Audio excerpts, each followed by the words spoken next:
ஓகேண்ணா.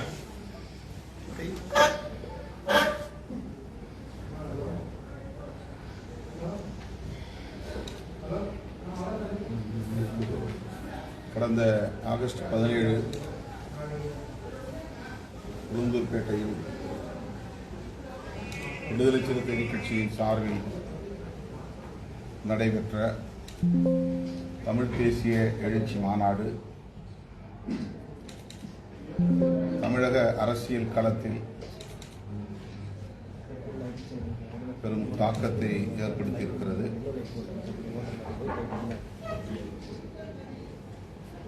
என்னுடைய அழைப்பை ஏற்று லட்சக்கணக்கில் திரண்டு வந்த என் உயிரின் உயிரான விடுதலை சிறுத்தைகளுக்கு எனது நெஞ்சார்ந்த நன்றியை உரித்தாக்குகிறேன். தேர்தல் முடிவுகளுக்கு பிறகு சில சக்திகள் திட்டமிட்டு விடுதலை சிறுத்தைகளை குறிவைத்து ஆதாரமில்லாத அவதூறுகளை அள்ளி இறைத்தனர். விடுதலை சிறுத்தைகள் கட்சி தேர்தலில் கரைந்து போனது என்றெல்லாம் வாய்க்கு வந்தபடி வதந்திகளை பரப்பினர். அவர்களின் நோக்கம் விடுதலை சிறுத்தைகள் என்கிற இந்த இயக்கம் ஒரு மாபெரும் அரசியல் சக்தியாக உருவெடுத்து விட்டது. மேலும் அது வலிமை பெற வாய்ப்புள்ளது. எனவே அதை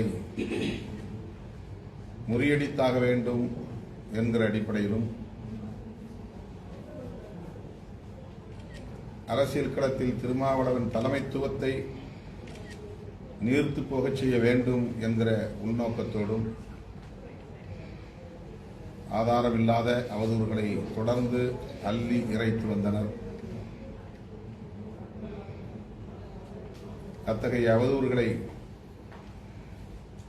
பொய்ப்பிக்கும் வகையில் இளம் தலைமுறையினர், குறிப்பாக ஜென்சி தலைமுறையினர் லட்சக்கணக்கிலே இந்த மாநாட்டில் பங்கேற்று மாநாட்டை வெற்றி பெற செய்திருக்கிறார்கள்.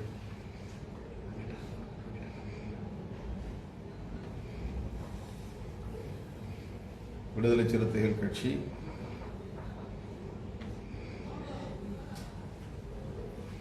கட்டுப்பாடற்று இயங்குகிறது என்ற அவதூறுகளை இப்போது தொடங்கியிருக்கிறார்கள்.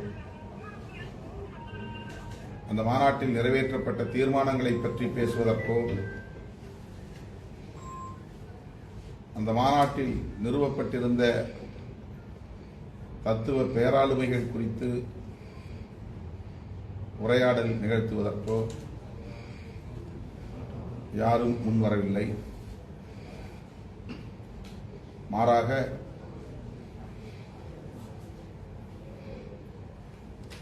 பிறந்த நாளை ஒட்டி என்னிடம் நெருங்கி வந்த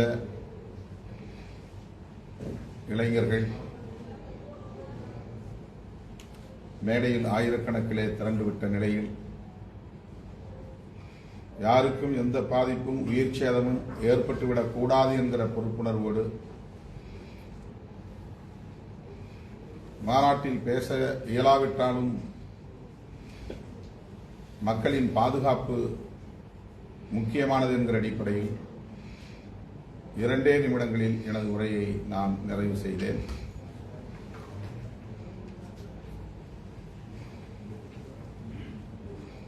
ஆளுங்கட்சிகளோடு பயணித்தோம், இனி ஆளும் கட்சியாக பரிணமிப்போம் என்கிற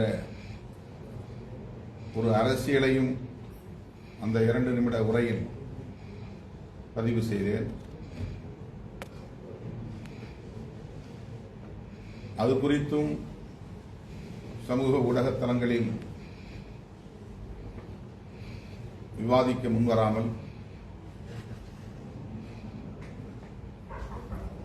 எமது இயக்கத் தோழர்கள்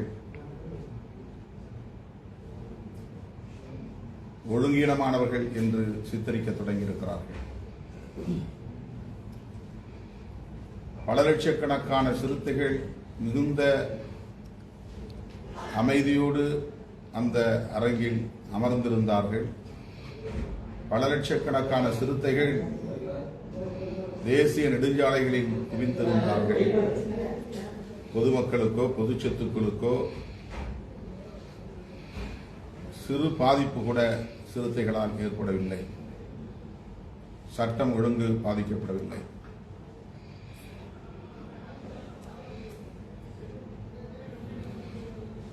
சிறிய வன்முறை கூட நிகழவில்லை. அந்த அளவுக்கு கட்டுப்பாடு காத்திருக்கிற இயக்கம்தான் விடுதலை சிறுத்தைகள் கட்சி. மேடையில் என்னை பார்க்க வேண்டும் என்கிற ஆர்வத்தோடு முண்டியடித்துக் கொண்டு நடைமேடை வழியாக நுழைந்தார்கள் என்பதை தவிர அத்தனை லட்சம் பேர் திரண்டிருந்த இடத்தில் எந்தவிதமான பதற்றத்திற்கும் இடம் தராமல், சட்டம் ஒழுங்கை சீர்குலைக்காமல், கட்டுப்பாடு காத்து தமிழக அரசியல் களத்திலேயே மிகச்சிறந்த ஒழுக்கம் நிறைந்த இளைஞர்களை கொண்ட இயக்கம் விடுதலை சிறுத்தைகள் கட்சி என்பதை இந்த மாநாட்டின் மூலம் எமது தோழர்கள் நிறுவி காட்டியிருக்கிறார். அத்தகைய கட்டுப்பாடு பல லட்சக்கணக்கானவர்கள் திரண்ட நிலையிலும் கூட கடைபிடிக்கப்பட்டது என்பதுதான் குறிப்பிடத்தகுந்தது. பல 10 கிலோமீட்டர் தொலைவுக்கு ஆயிரக்கணக்கான வண்டிகள் தேசிய நெடுஞ்சாலைகளில் அணிவகுத்து நின்ற காட்சிகளை பார்த்த பிறகு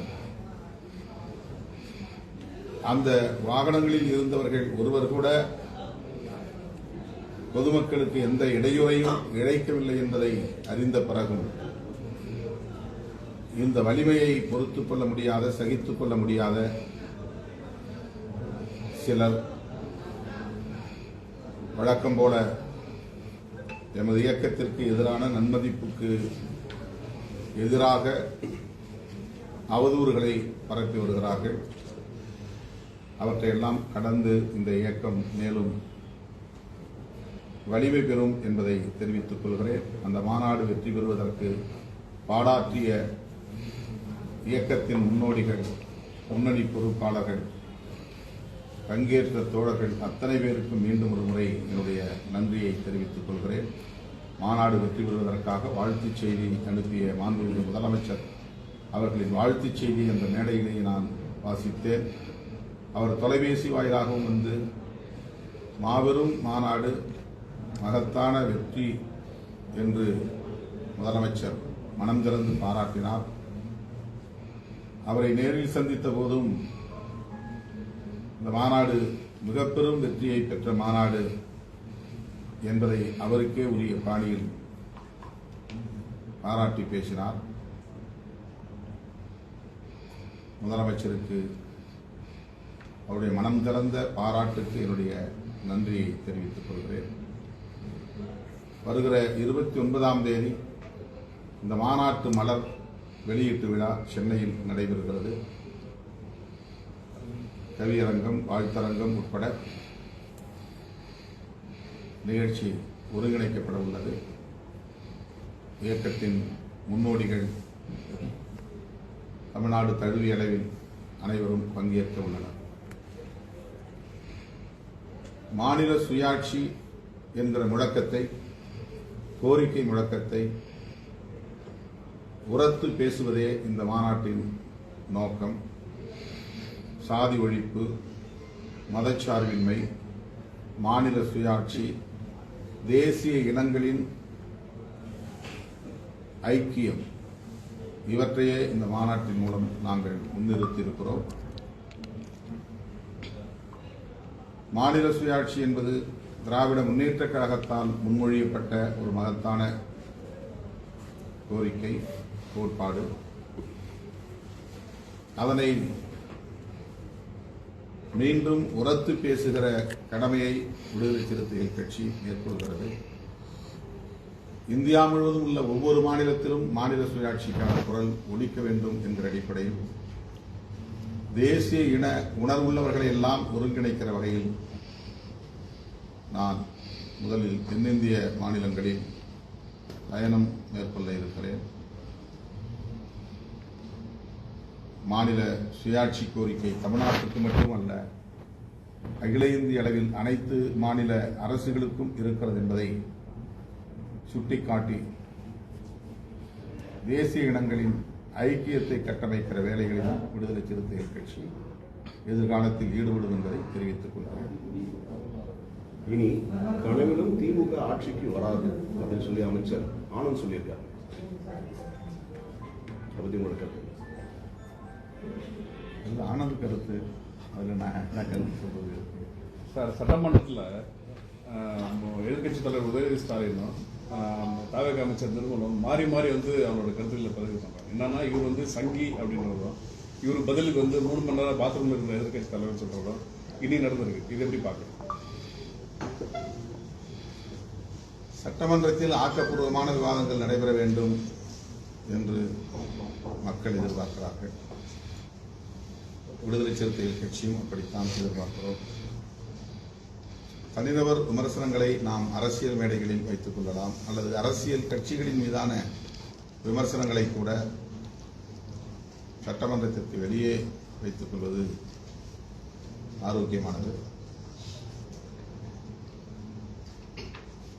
ஆகவே சட்டமன்ற உறுப்பினர்கள் அனைவரும் சட்டமன்ற உறுப்பினர்களாக ஆற்ற வேண்டிய கடமைகளை சட்டமன்றத்தில் நடைமுறைப்படுத்த வேண்டும், பின்பற்ற வேண்டும் என்பது என்னுடைய வேண்டுகோள்.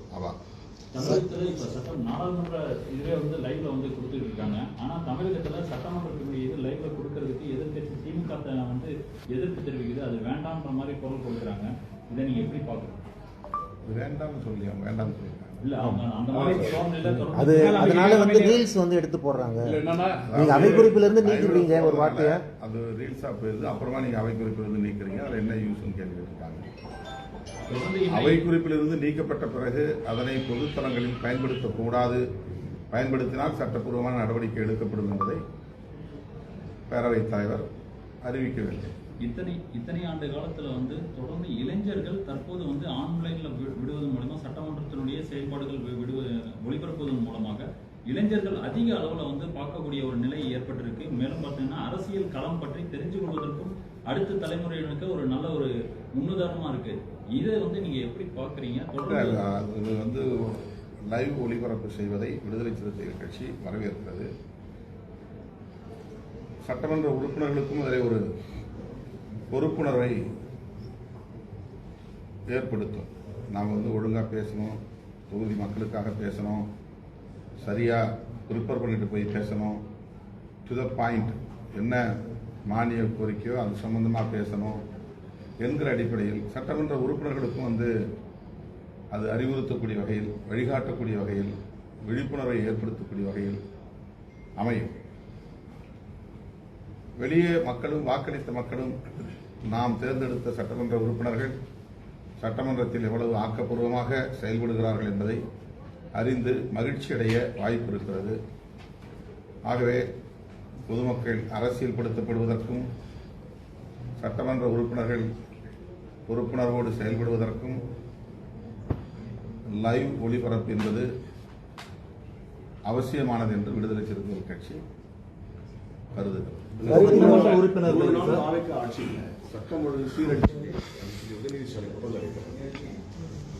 எதிர்கட்சி எப்படிதானே பேச முடியாது, ஆதரிச்சு பேச முடியாது, வாழ்த்து பேச முடியாது, பாராட்டி பேச முடியாது. சமூக வலைதளங்கள்ல பாத்தீங்கன்னா கடந்த 5 ஆண்டு திமுக ஆட்சியில் இருக்கும்போது எதிர்க்கெடுத்தாலும் பாஜக சொல்லிட்டு இருந்த திமுக இப்ப எதிர்கட்சியா உட்கார்ந்து எதிர்க்கெடுத்தாலும் தாவா கூட்டம் சொல்றாங்கன்னு சொல்லிட்டு ஒரு பதிவு போயிட்டு இருக்கு. இது எப்படி சார் பாக்குறீங்க? ஏன்னா போன முறாம இருக்கும்போது எந்த ஒரு சின்ன பாஜக பண்ணல, பாஜக கொடுக்கலன்னு சொல்றாங்க. இப்பதான் தாவக வந்திருக்காங்க. இப்ப எதுக்கு எடுத்தாலும் தாவக மேல போய் சொல்றாங்க. மத்திய அரசு திமுக எதிர்க்கல. ஆளுங்கட்சிக்கும் எதிர்கட்சிக்கும் இடையில நடக்கிற உரையாடல்களில் வந்து பாஜக பேசணுங்கிற அவசியம் இருக்காது. பாஜகவை எப்போ எதிர்க்கணும் அப்போ எதிர்ப்பாங்க. அப்படிதான் நான் நம்புறேன். அப்போ ஆளுங்கட்சி திமுக, எதிர்கட்சி அதிமுக. இப்போ அதிமுக திமுகவை தான் வந்து டார்கெட் பண்ணி பேசினாங்க. அப்போ நாம் வந்து ஆளுங்கட்சி அந்த எதிர்கட்சியாக இருந்த அதிமுக பாஜகவை பற்றி எதுவுமே பேசலன்னு விடுதலை சிறுத்தைகள் உட்பட சொல்லியிருக்கிறோம். வருகின்ற தேர்தலில் அவங்க வந்து எந்த அளவுக்கு பாஜக எதிர்ப்புல உறுதியா இருக்கிறாங்கிறது வந்து முக்கியமான கிரைசிஸ் வரும்போது தெரியும். பேசும்போது சட்டசபையில் பேசும்போது ஒரு விஷயம் பேசும்போது சபாநாயகர் அனுமதி கொடுக்கல, மறுத்துட்டாருன்னு சொல்றாங்க. அந்த ஆதாரத்தோட நீண்டார் இந்து இங்கிலீஷ்ல அந்த ஒரு செய்தியை காமிச்சு ஆதாரத்தோட பேசும்போது அவருக்கு அனுமதி கொடுக்கலன்னு சொல்றாங்க. அதை வெளியில மேடை போட்டு பேசுங்க, இங்க வேண்டாம் அப்படின்னு சொன்னாங்க. அது எந்த பின்னணியில் அவர் சொன்னாருங்கிறது தெரியல. அது சட்டமன்ற உறுப்பினர் அல்லது அமைச்சருடைய பேச்சுரிமைக்கு ஒரு தடையாக இருந்ததாகத்தான் நான் பார்க்கிறேன். ஒருவேளை இதை மடைமாற்றி, அதாவது விவாத பொருள் வேறு திசை நோக்கி போய்விடக் கூடாது என்கிற அடிப்படையில் அவர் சொன்னாரா என்று தெரியவில்லை. முழு வீடியோவை பார்த்தால் தான் தெரியும். சட்டமன்ற உறுப்பினர்களுக்கு கார் வழங்குற அந்த நிலைப்பாட்டில் விசிகானுடைய நிலைப்பாடு எங்க உறுப்பினர் தான் அந்த கோரிக்கை வச்சது. அதான் நான் வரவேற்கிறேன். வருகின்ற உள்ளாட்சி மன்ற தேர்தலில் தாவேகாவுடன் கூட்டணி அமைக்குமா விசிகா? இந்த மாநாட்டில் நான் 2 நிமிஷம் பேசினேன். அதில் ஒரு செய்தி, விசிகா தாவேகாவோடு இணைந்தே பயணிக்கும் அப்படின்னு சொல்லியிருக்கிறேன். இதுல இந்த கேள்விக்கு பதில் அளிச்சது. அமித்ஷா தலைமையிலான முதலமைச்சர்கள் கூட்டத்தை பத்தி எப்படி பாக்குறீங்க? அதுல தமிழ்நாட்டுக்கு சேர்ந்த நீட் தேர்வு மேகதாது விஷயங்கள் வந்து தமிழ்நாட்டு முதல் பேசியிருக்காரு. இது ஒரு வழக்கமான சந்திப்பு தான். அது 31வது மாநாடு அப்படின்னு சொல்றாங்க. இந்த மாதிரியான நிகழ்வுகள் நடப்பது வரவேற்க தகுந்தவை தான். ஆனால் அதில் வந்து பெரிதாக வந்து பயன் விளைந்ததாக வரலும் ஒன்றும் தெரியல. நம்முடைய நிலைப்பாடை நாம் சொல்கிறோம், கர்நாடகா நிலைப்பாட்டை கர்நாடகா சொல்லுது. மற்றபடி அதில் எவ்வளவு ஆக்கப்பூர்வமான விளைவுகள், பயன் தரக்கூடிய விளைவுகள் கடந்த காலங்களில் உருவாகி இருக்கின்றன என்பது நமக்கு தெரியவில்லை. இந்த கூட்டம்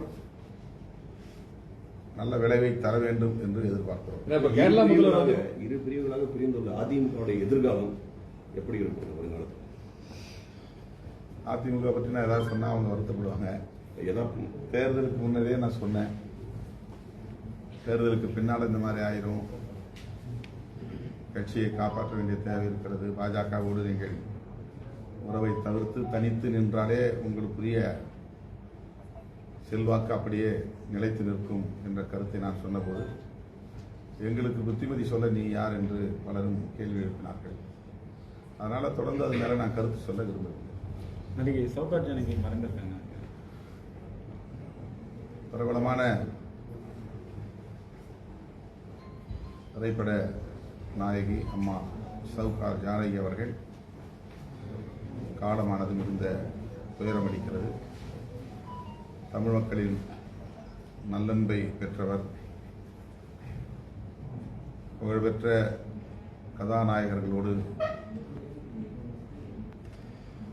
எம்ஜிஆர், சிவாஜி போன்ற திரையுலக ஜாம்பவான்களோடு நடித்து தனது திறமையை வெளிப்படுத்தியவர்.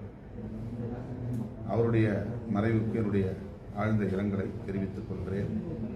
அவரை இழந்து வாழுகிற குடும்பத்தினருக்கும் என்னுடைய இரங்கலை தெரிவித்துக் கொள்கிறேன். தென்னிந்திய முதல்வர்கள் மாநாட்டில் தமிழக சட்டசபையில் வந்து முதல்வர் வந்து தொகுதி மறுவரை குறித்து ஒரு மாதிரியும், தென்னிந்திய முதல்வர்கள் மாநாட்டில் வேற மாதிரியும் பேசியிருக்காரு. சட்டமன்றத்தில் நிறைவேற்றப்பட்ட தீர்மானத்தின் அடிப்படையில் அவர் அழுத்தமாக பேசியிருக்க வேண்டும் என்பது நம்முடைய எதிர்பார்ப்பு. ஆனால் அந்த நிலைப்பாட்டில் இருந்து அவர் பின்வாங்கிவிட்டார் என்று நான் கருதவில்லை. தென்னிந்திய மாநிலங்கள் பாதிக்கப்படாத வகையில் அது அமைய வேண்டும் என்று அவர் கருத்தை பதிவு செய்திருக்கிறார். ஆனால் கூட்டணி கட்சி தலைவர்களோடு, நாடாளுமன்ற உறுப்பினர்களோடு கலந்து பேசி அதன் அடிப்படையில் சட்டமன்றத்தில் தீர்மானம் நிறைவேற்றிய போது என்ன நிலைப்பாட்டை தாவேகா எடுத்ததோ அந்த நிலைப்பாட்டில் உறுதியாக இருக்க வேண்டும் என்பது என்னுடைய வேண்டுகோள்.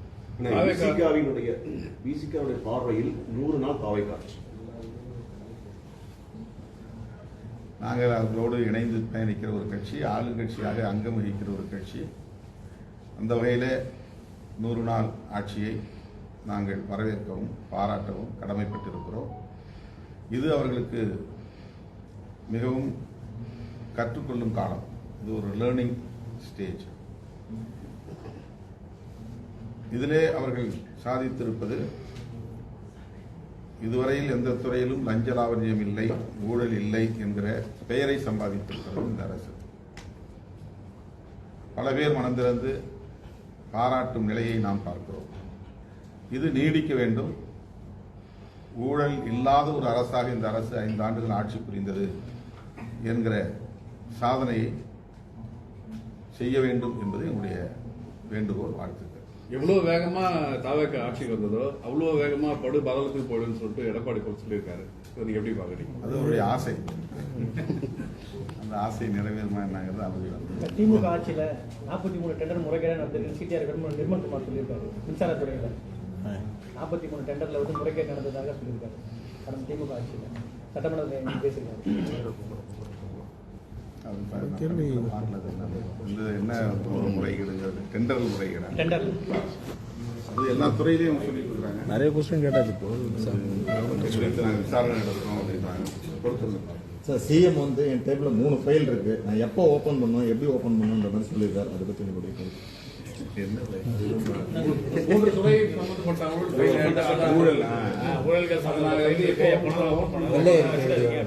ஜோசிகா சொன்னதா ஓபன் பண்ணுவீங்க அப்படின்னு உதயநிதி கேட்கிறாரு. ஓபன் சேலஞ்ச்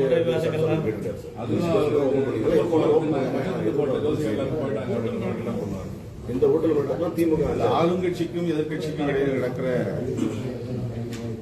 உரையாடல் அல்லது சவால்கள் நாம் அதை பொறுத்து தான் பார்க்கணும். தாவேக்காவோட போக்கு சரியானதா இப்ப நடக்குது?